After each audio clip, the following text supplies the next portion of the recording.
Alam mo, lahat naman tayo gusto nating maging healthy, di ba? Gusto natin yung pakiramdam na maginhawa. Pero dito sa Pilipinas, parang may special recipe yung paghanap natin yan. Isang unique na halo ng mga sinaunang paniniwala at syempre ng modernong agam. So, eto yung tanong natin ngayon. Saan nga ba talaga nagsisimula ang tunay na paggaling? Doon ba sa mga sinuunang espiritu at ritual o sa data at facts ng makabagong siyensya?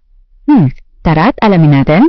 Okay, para masagot yan, kailangan nating balikan kung saan nagsimula ang lahat. Simulan natin sa pinakaunang healer sa ating kultura, walang iba kundi ang albularyo. So, ano nga ba ang albularyo? Sila yung tinatawag nating mga folk doctor dito sa Pilipinas. Ang salita mismo galing pa yan sa Spanish na herbolario o herbalist. Sila yung original na takbuhan para sa kalusugan, lalo na sa mga probinsya noon. At yung mga gamit nila? Well, hindi lang ito basta mga halaman. Meron silang orasyon o mga dasal.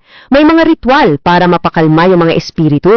At syempre, yung sikat na tawas para malaman kung ano ang sanhi ng sakit.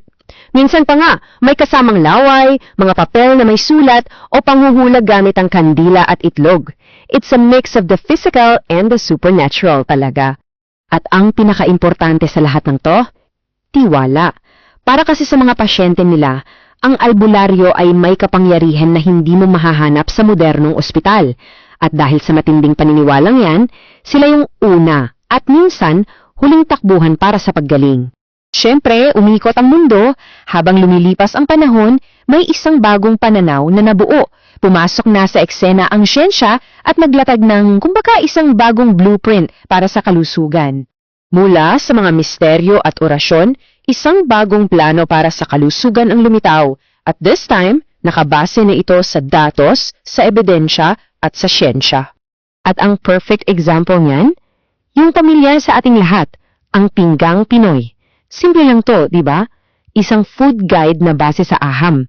Ipinapakita nito kung ano yung tamang hati ng pagkain sa plato natin para maging malusog.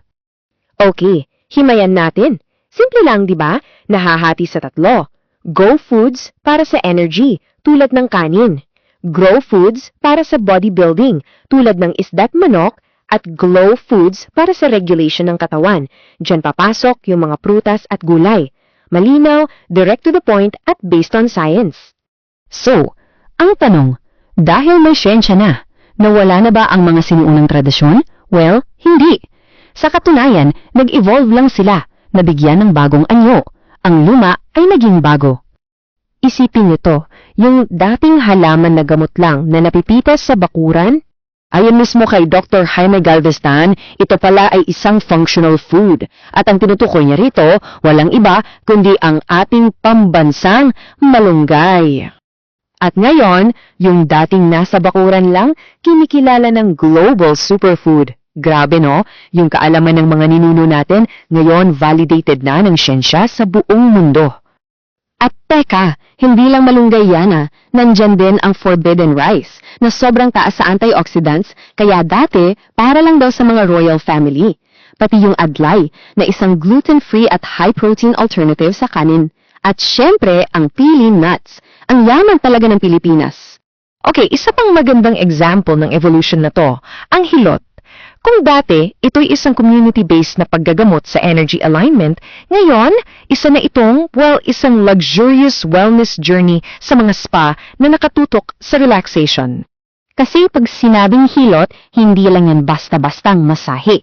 Isa itong holistic practice. Pinagsasama yung therapeutic massage at energy alignment. Madalas, may kasamang virgin coconut oil at mga herbal na pampahid para ikonekta ang isip, katawan at espiritu. At sa mga modern wellness centers ngayon, yung hilot, ibang level na. Yung mga treatment, dinisenyo na ng mga doktor at therapist. May mga specialized therapies pa, tulad ng hilot lakan para sa mga lalaki at lakambini para sa mga babae. At sinasabayan pa ng modernong hydrotherapy. Ang goal, isang kumpletong pagbabago. Total renewal. So, ano na nga ba ang resulta ng lahat ng ito? Ano na ang Filipino way to wellness ngayon? Well, ito ay isang holistic na pagsasama-sama ng luma at bago. Kasi sa totoo lang, hindi ito tungkol sa pamimili. It's not albularyo versus the doctor. Ang tunay na wellness para sa Pilipino ay tungkol sa pagkakaroon ng harmonya sa sarili mo, sa kalikasan sa paligid mo, at sa komunidad na kinabibilangan mo.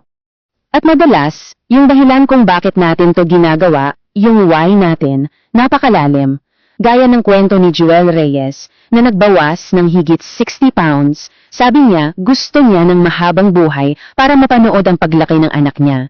Yung anak niya, yun ang naging inspirasyon niya. O kaya naman, tingnan natin si Christine Monzon.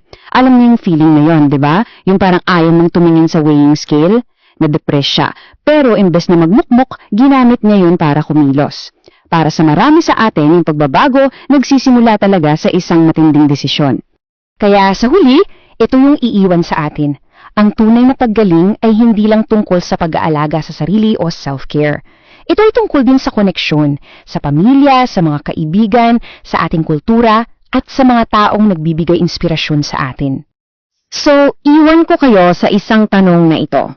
Sa patuloy nating paghahanap ng kalusugan, ano kayang mga aral mula sa nakaraan ang unti-unti na nating nakakalimutan at ano yung mga karunungan natin na dapat nating baunin at dalhin patungo sa hinaharap? Pag-isipan natin.